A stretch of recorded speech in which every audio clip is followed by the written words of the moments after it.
Bold and ban corrupt. शायद तुम में से काफी ज्यादा लोगों ने इसका नाम पहली बार सुना होगा, लेकिन ये वर्ल्ड वाइड काफी पॉपुलर है अपने ट्रैवल वीडियोस के लिए। उसके चैनल पर भले ही 4 मिलियन सब्सक्राइबर्स हैं, लेकिन उसकी बातों का इम्पैक्ट और रीच काफी ज्यादा है और उसके साथ साथ ये काफी ज्यादा कंट्रोवर्शियल भी है, और वो भी खासकर इंडिया में। लेकिन क्यों? और आज हम यही बात करेंगे कि आखिर इस ट्रैवल यूट्यूबर ने इंडिया को अपने वीडियोस के अंदर कैसा दिखाया और उसका इंडिया से रिलेटेड क्या कनेक्टेड पास्ट था, और आखिर ये इतना ज्यादा कंट्रोवर्शियल क्यों बन गया। क्योंकि जितना एंटरटेनिंग ये क्रिएटर कैमरा के सामने दिखता है, उतना ही डार्क और अनकंफर्टेबल तो उसका पास्ट है।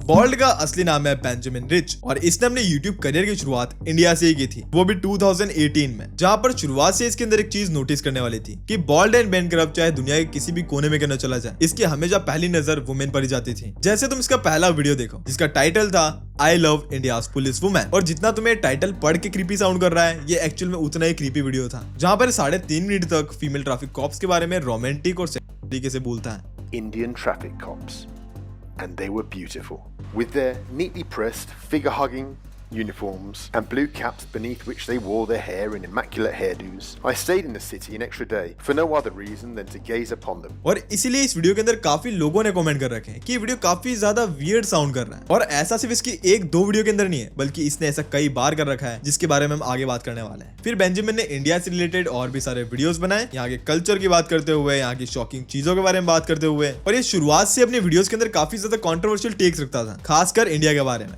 जैसे उसकी कुछ वीडियो ऐसी थी, 10 things I hate about India, first day back in India, avoid this guy in India, crazy beggar, solo in India's biggest slum, Dharavi Mumbai. और ये सारी की सारी वीडियोस लिटरली उसके लिए काफी अच्छी वर्क भी कर रही थी, क्योंकि जब भी कोई बाहर का क्रिएटर दूसरी कंट्री के अंदर जाता है तो मेनली उसकी तारीफ ही करता है। लेकिन बॉल्ड एंड बैन करप्ट ने इसका जस्ट ऑपोजिट किया, उसने बाहर की कंट्रीज में जाकर उन्हें क्रिटिसाइज किया, जिस वजह से काफी लोग उस बात को लेकर ट्रिगर भी हो गए, और यही सेम चीज इसने इंडिया के साथ भी की, और ये चीज बाहर की वेस्टर्न ऑडियंस को देखना काफी ज्यादा इंटरेस्टिंग लग रहा था, इसलिए उसने इस चीज को हर जगह पर कंटिन्यू किया, और इसी तरीके से उसका इंडिया से रिलेटेड रॉ और शॉकिंग कंटेंट वायरल भी होने लगा। लेकिन मैंने तुम्हें इस वीडियो की शुरुआत में ही बोला था कि ये वुमेन को लेकर काफी ज्यादा ओपनली बात करता था और काफी ज्यादा वियर्ड तरीके से बात करता था। जैसे एक बार तुम ये देखो, There's 2 things that I like in life, markets and women. और ऐसे उसने इंडिया के मुस्लिम वुमेन के ऊपर भी बोला, Oh, sexy little things in their hijab.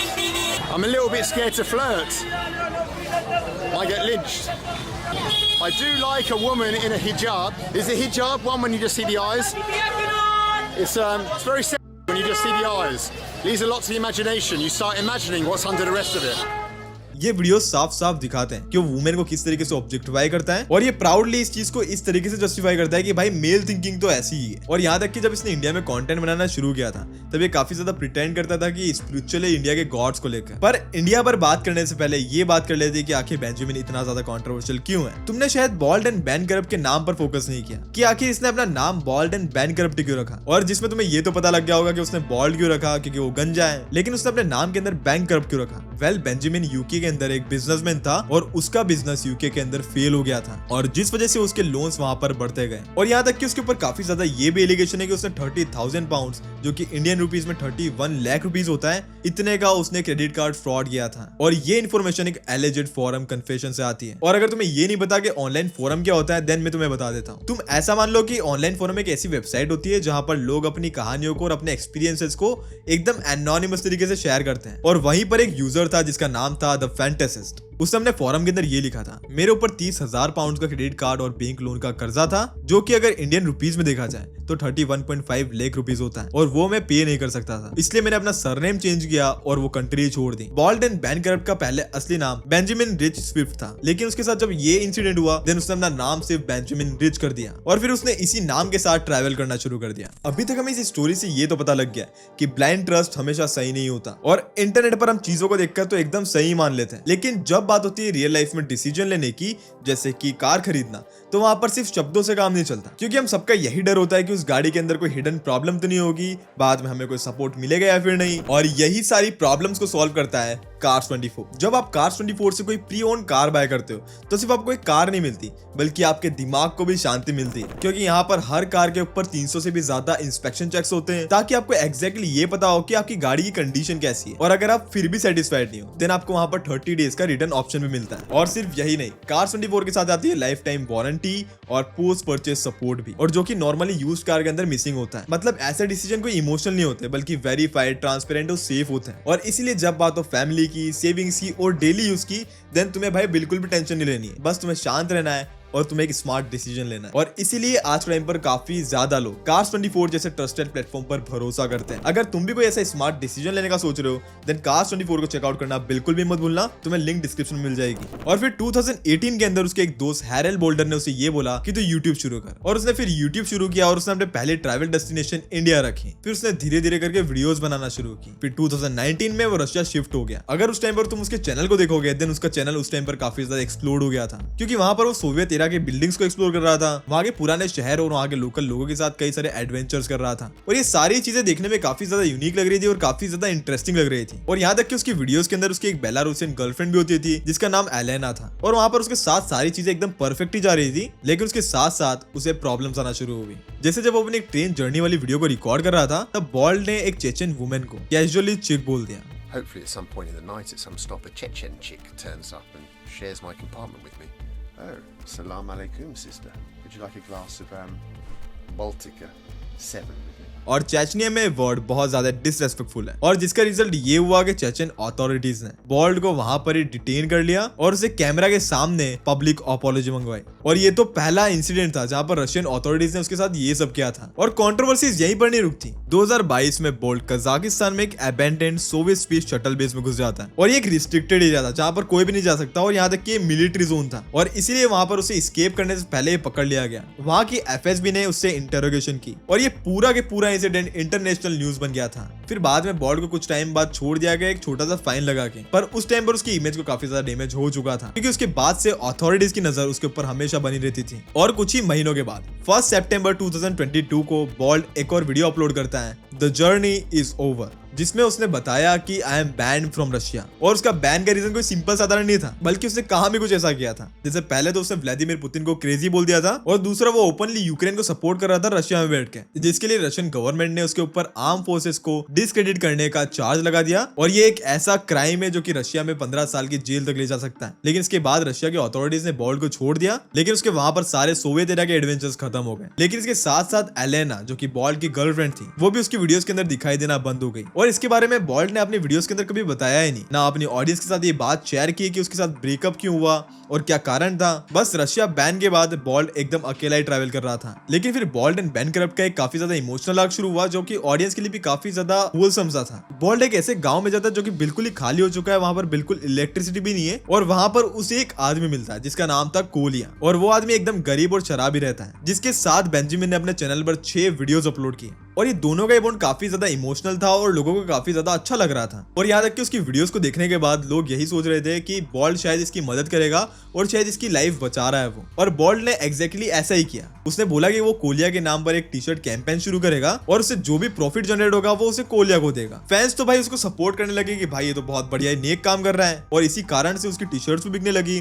उसने $10,000 का प्रॉफिट भी बनाया। और जब इतना ज्यादा प्रॉफिट बना, देन बोल्ड एक और वीडियो बनाता है जहां पर वो कोलिया को 4 नोट्स देता है, और वो उस वीडियो के अंदर उसे ये बोलकर पैसे देता है कि पूरे साल की पेंशन है। लेकिन जब लोगों ने उस वीडियो को पॉज करके देखा कि आखिर बेंजामिन ने उसे कितने पैसे दिए, देन ये पता लगा कि उसने सिर्फ $200 से $300 ही उसे दिए। और इस बात को देखकर फैंस को काफी ज्यादा शौक लगा, क्योंकि इतना सा पैसा तो जनरेट नहीं हुआ था, बाकी के पैसे कहाँ गए। और ये बात तो भाई कोलिया को पता ही नहीं थी कि उसके नाम पर टी शर्ट्स बेचे जा रहे हैं, और उसे ये भी नहीं पता था कि उससे $10,000 से भी ज्यादा का प्रॉफिट हुआ है। उसे बस वहां पर थोड़ा सा पैसा दिया गया और बॉल्ड की जर्नी वहां पर उसे खत्म कर दी। और यहीं से बॉल्ड के लिए काफी ज्यादा चीजें और भी ज्यादा मेस्ड अप होती गई, क्योंकि इसके बाद 12,000 से भी ज्यादा लोगों ने एक सब रेडिट बनाया जिसका नाम था बॉल्ड एंड बॉल्डर डॉजियर। डॉजियर का मतलब जितना मुझे पता लगा कि एक ऐसा फोल्डर टाइप होता है जहां पर एक पर्सन के बारे में प्रूफ्स और एविडेंस के साथ बात की जाती है। और यहीं से उन्होंने बॉल्ड यानी कि बेंजामिन की जिंदगी को इन्वेस्टिगेट करना शुरू किया, और इनको जो चीजें मिली वो बहुत ज्यादा डिस्टर्बिंग थी। सबसे पहले तो ये एविडेंस मिले कि उसका वुमेन्स को लेकर बिहेवियर काफी ज्यादा वियर्ड था, और जो कि उसकी फर्स्ट वीडियोस और काफी वीडियोस से पता भी लगता है। लेकिन बॉल्ड ने अपने वीडियोस के अंदर कभी भी इस चीज को पॉइंट ही नहीं किया, बल्कि उसने इस चीज को जस्ट इग्नोर किया है और अपने वीडियोस को प्राइवेट करके उन्हें डिलीट कर दिया। और यहाँ तक कि फिर रेडिट को एक और यूजर मिला जिसका नाम था वॉकुटा, और ये यूजर भी काफी ज्यादा सिमिलर था द फैंटेसिस्ट से। और एक्चुअली में द फैंटेसिस्ट नाम से पहले उस फॉरम यूजर का नाम वॉकुटा था, और ये नाम उसने रशिया जाके एक छोटे से टाउन पर रखा था, क्योंकि उसने अपने बारे में जो लिखा था, जैसे कि वो गंजा है, उसकी 6'3" हाइट है, वो एक जैविश हेरिटेज है, यहाँ तक कि उसकी एक बेलारूसियन गर्लफ्रेंड थी, वो इंडिया में गेस्ट हाउस में 4 साल रहा, यहाँ तक कि वो सोवियत ऑब्सेस्ड है, और यहाँ तक कि एक बेलारूस के यूजर ने तो कंफर्म कर दिया कि बेंजामिन ही वॉकुटा है। लेकिन जब इसके फोरम लीक्स हुए उसमें काफी ज्यादा शॉकिंग चीजें सामने आई, जैसे कि वॉकुटा जो एलिजिडली बाल्ड का ही ओल्ड यूजर नेम है, उसने अपने ऑनलाइन फोरम्स के अंदर ओपनली ये लिखा था कि वो ट्रैवल सिर्फ कल्चर के लिए नहीं करता था, बल्कि वहां की औरतों को मैनिपुलेट करके उन्हें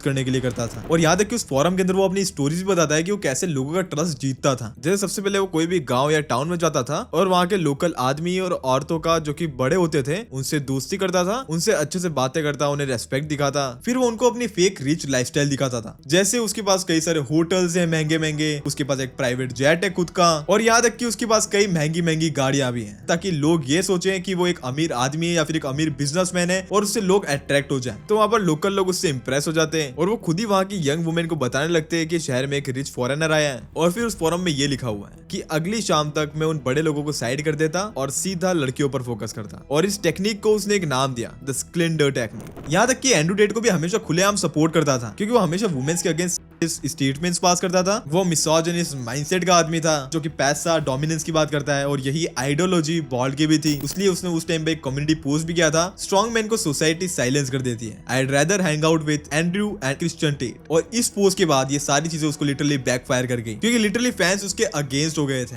और इसके बाद होना क्या था, उसने अपने इंस्टाग्राम के पोस्ट ही डिलीट कर दिए, उसके बाद उसने यूट्यूब पर वीडियोस डालना भी कम कर दी, और उसके बाद बॉल्ड एंड बैन करप की काफी चीजें लोगों को पता लग गई थी। नाउ जस्ट ये उसका बैकग्राउंड और उसका पास्ट है। वो जस्ट ये भी बोलता है कि वो अपने पास्ट को भुलाकर चेंज होना चाहता है और उसने जो गलतियां की वो उसे इंप्रूव करना चाहता है। अब बात करते हैं उसकी मोस्ट कंट्रोवर्शियल इंडिया वाली वीडियो के ऊपर। Oh, ये क्या है? संदान। Oh, Sundar? Wow. संदान। Sangam, thank you. खाना है जी? अच्छा। धन्यवाद साहब, बहुत बहुत धन्यवाद। धन्यवाद। क्या? और भाई? Not a chance. I'm not getting the shits on my first day. जहां पर 2024 के अंदर बॉल्ड ने अपने चैनल पर एक वीडियो अपलोड किया जिसका टाइटल था I visited India so you don't have to. कहने को तो भाई एक नॉर्मल से ट्रैवल व्लॉग लग रहा था, लेकिन इस वीडियो के अंदर उसने इंडिया को लिटरली पूरा नेगेटिव तरीके से ही बताया और उसका जस्ट वर्स्ट साइड दिखाया, जैसे कि गंदी सड़कें, गंदी गलियां, यहाँ पर भारत में हर जगह शोर शराबा है और यहाँ पर लोग कितने गंदे तरीके से रहते हैं। Oh, he's about to. Oh, he's about to. Oh, nice. Ah. So, you're back in India, Benjamin? Never thought I'd be here again. No, I can imagine. I thought you said you'd never come back. और इस video के अंदर उसने India को बहुत harshly criticise किया कि आखिर इंडिया में क्या चल रहा है। I spoke too soon about how clean Indian trains are. Look at this. India is a total mess. It's a disaster. It's pretty much a failed state, but you have to say that people are very friendly and very nice. So as much as oh fuck, I've been bit by another mosquito. As much as I do, I'm getting splashed by this thing. जैसे एक बंदा comment में ये लिखता है, मैं काफी low income countries travel कर चुका हूँ जिनमें से कुछ इंडिया से भी ज्यादा पुअर है, लेकिन मैंने कहीं पर भी इस लेवल की गंदगी नहीं देखी। और एक बंदा ये लिखता है, I can smell this video. और काफी लोगों ने उसके कमेंट सेक्शन में इंडिया को डिफेंड भी किया, किसी भी ऐसी चीजों को हाईलाइट कर रहा है जो कि बहुत ज्यादा बेकार है। इंडिया में और भी काफी ज्यादा अच्छी जगह है जो कि इसने एक्सप्लोर करी ही नहीं, और यहाँ तक कि काफी कम बजट के साथ ट्रैवल कर रहा है और ये 3rd क्लास जगह पे ही जा रहा है। जैसे एक बंदा ये कमेंट करता है, बॉल्ड सिर्फ रिच बिट पर राइड कर रहा है और इससे ज्यादा कुछ नहीं, उसको इग्नोर करो। बहुत सारे लोग हैं जो कि इंडिया को बेटर वे में एक्सप्लोर कर रहे हैं और उसका ट्रू साइड दिखा रहे हैं। और फिर ये अभी रिसेंटली 2025 के अंदर भी इंडिया आया। I just seen something worse than harm, mate. I've seen literal human shit all over the floor. General class, covered in shit. Holy shit! Mate, I've got to get out. I'm going to throw up. He's gonna throw up. Don't throw up on me then. Throw up somewhere else. And वहां पर भी उसने वही चीज point out की जो कि उसने इस वीडियो में पॉइंट आउट की थी। और उसने यहाँ तक ये भी बोला कि इंडिया में अभी तक कुछ नहीं बदला है। और अगर मैं यहाँ पर तुम्हें सच बोलूं देन इस बात पर भाई डिफेंड भी नहीं किया जा सकता। उसने एक्चुअल में इंडिया का वही मोस्ट ऑफ द पार्ट बताया जो कि नॉर्मली ऐसा दिखाई देता है। यहाँ पर लिटरली काफी लोगों में सिविक सेंस नहीं है। यहाँ पर नॉर्मली काफी गलियां तो ऐसी है जहाँ पर कचरा पड़ा रहता है। काफी रोड्स भी देखोगे भाई वो भी टूटे फूटे पड़े हुए हैं। तो इसने अपने वीडियोस के अंदर जो भी बताया भाई वो सच था, इस बात में हम डिनाई नहीं कर सकते हैं। पर यहाँ पर ज्यादातर लोगों ने ये बात तो नोटिस नहीं की कि इसने आखिर बाहर की ऑडियंस को मैनिपुलेट कैसे किया। मैं तुम्हें बताता हूँ। इसने लिटरली इंडिया को इस तरीके से पोर्ट्रे किया है जो कि बहुत ज्यादा ही गलत है। जैसे उसने अपनी वीडियो के अंदर टाइटल रखा I visited India so you don't have to. उसने अपने टाइटल और वीडियो से ये जस्टिफाई कर दिया कि पूरा इंडिया ही ऐसा है। यहाँ तक कि मैंने जब इसकी सारी कंट्रोवर्शियल वीडियोस देखी जो कि इसने इंडिया में बनाई थी, जहाँ पर मुझे एक ऐसा भी पार्ट मिला जहाँ पर इसका फ्रेंड और ये सैनिटाइजर यूज कर रहे हैं। So you'll see me doing this a lot. Dental break. How much? How much? Something. Okay, let's go. What a character! Yeah, those are the kind of deep conversations you क्योंकि यहाँ पर India के लोगों ने इससे हाथ मिला लिया और यहाँ के इंडिया के लोगों ने इसे छू लिया, तो ये अपने हाथों पे सैनिटाइजर का यूज कर रहे हैं। अब यहाँ पर तो भाई ये मेरे को किसी भी एंगल से क्रिटिसिज्म दिखाई नहीं दे रहा। यहाँ पर तो इसने अपना हेट दिखाया भाई, और ये कमेंट में ऐसा बनने की कोशिश कर रहा है कि इसने कुछ किया ही नहीं है, कि इंडिया को हेट मत दो, यहाँ पर तो लोग अच्छे हैं, ये है वो है। क्योंकि भाई इसकी वीडियो का एक बार कॉमेंट सेक्शन देखो, वहां पर इतने ज्यादा रेसिस्ट और इतने ज्यादा हेटफुल कमेंट्स हैं जो कि बाहर की ऑडियंस ने किए। और ये चीज से एक और चीज पता लगती है कि भाई ऐसी वीडियोस के कारण जो तुम आजकल न्यूज सुनते हो ना भाई, कि भारत के लोगों को बाहर की कंट्रीज के अंदर रेसिज्म फेस करना पड़ा, जिसमें से काफी ज्यादा इंडिया के लोगों को बाहर बहुत गलत तरीके से ट्रीट किया जाता है। ये सारी चीजें ऐसे ही क्रिएटर्स के कारण होती है, ऐसे ही लोगों के कारण होती है। मैंने काफी फॉरेन यूट्यूबर्स को देखा है जो कि बहुत अच्छे से नेगेटिव साइड्स और पॉजिटिव साइड्स दोनों ही बताते हैं। जैसे जो चीज उनको बेकार लगी इंडिया में वो उसकी नेगेटिव साइड भी बताते हैं अपनी वीडियोस के अंदर, और यहाँ तक कि जो चीज उन्हें अच्छी लगी उसकी पॉजिटिव साइड्स भी बताते हैं। लेकिन ये बंदा इसकी वीडियोस के अंदर हाईली जस्ट क्रिटिसाइज करता है इंडिया को, कि भाई लोग यहाँ पर कीचड़ में रहते हैं, ऐसे पूप फेस्टिवल मनाते हैं, ऐसे ऐसे भी भाई क्रिएटर्स हैं। यहाँ तक कि रेडिट पर एक चाइनीज व्यूअर ने भी कमेंट किया था कि मैं चाइनीज हूँ और बॉल्ड एंड बैन करप का इंडिया वाला व्लॉग मैंने देखा, और मैं कभी इंडिया गया नहीं हूँ, बस मेरा उधर एक इंडियन फ्रेंड है, इसलिए मैं कोई फैन बॉय भी नहीं हूँ। और शायद उस वीडियो के पॉइंट्स रियल हो सकते हैं, लेकिन वो उसको और अच्छे तरीके से बता सकता था। चाइना जैसी कंट्रीज में भी पहले ऐसी प्रॉब्लम्स थी, लेकिन टाइम के साथ चीजें इंप्रूव होती गई, और सिर्फ एक वीडियो से पूरे कंट्री को जज कर देना ये तो सही नहीं लगता मुझे। और ये एक बाहर की कंट्री का व्यूअर बोल रहा है। लेकिन जो इस वीडियो के अंदर हमने डिस्कस किया, इससे ये बात तो क्लियर हो जाती है कि बॉल्ड एंड बैन करप्ट काफी ज्यादा कॉम्प्लेक्स इंसान है। लेकिन इस कहानी से हमें ये पता लगता है कि जो भी क्रिएटर्स को तुम इंटरनेट पर देखते हो, उनकी बातों पर बिलीव करते हो, वो अपने कैमरा के पीछे कैसा इंसान है इसके बारे में हमें बिल्कुल भी नहीं पता। उसकी क्या अच्छाइयां हैं, क्या बुराइयां हैं। तो हमेशा हमें एक क्रिएटर को बैलेंस पर्सपेक्टिव से देखना चाहिए कि आखिर वो पर्सन कैसा है। उसकी बातों से हमारे पूरे पर्सपेक्टिव को ही चेंज कर देना ये तो भाई बिल्कुल ही गलत है। मुझे इसकी काफी बातें सही भी लगी, काफी गलत भी लगी, लेकिन जब मैंने इसकी पास्ट को डिस्कवर किया देन मेरा इसको लेकर पर्सपेक्टिव बिल्कुल ही बदल गया। बाकी तो तुम मुझे इंस्टाग्राम पर फॉलो कर सकते हो। मुझे इस साल के एंड तक 2 लाख सब्सक्राइबर्स करने हैं, तो मुझे सब्सक्राइब कर सकते हो, और प्लीज सब्सक्राइब कर दो, ठीक है? 2 लाख तो करने, और इस वीडियो को हाइप कर दो ताकि ये वीडियो ज्यादा लोगों तक पहुंच पाए। और तुम्हें स्क्रीन के ऊपर 2 वीडियो दिख रही होगी, उन्हें जाकर के वॉच कर सकते हो। बाकी तो तुम्हें मैं मिलता हूँ नेक्स्ट वीडियो के अंदर, तब तक के लिए peace and love and bye bye.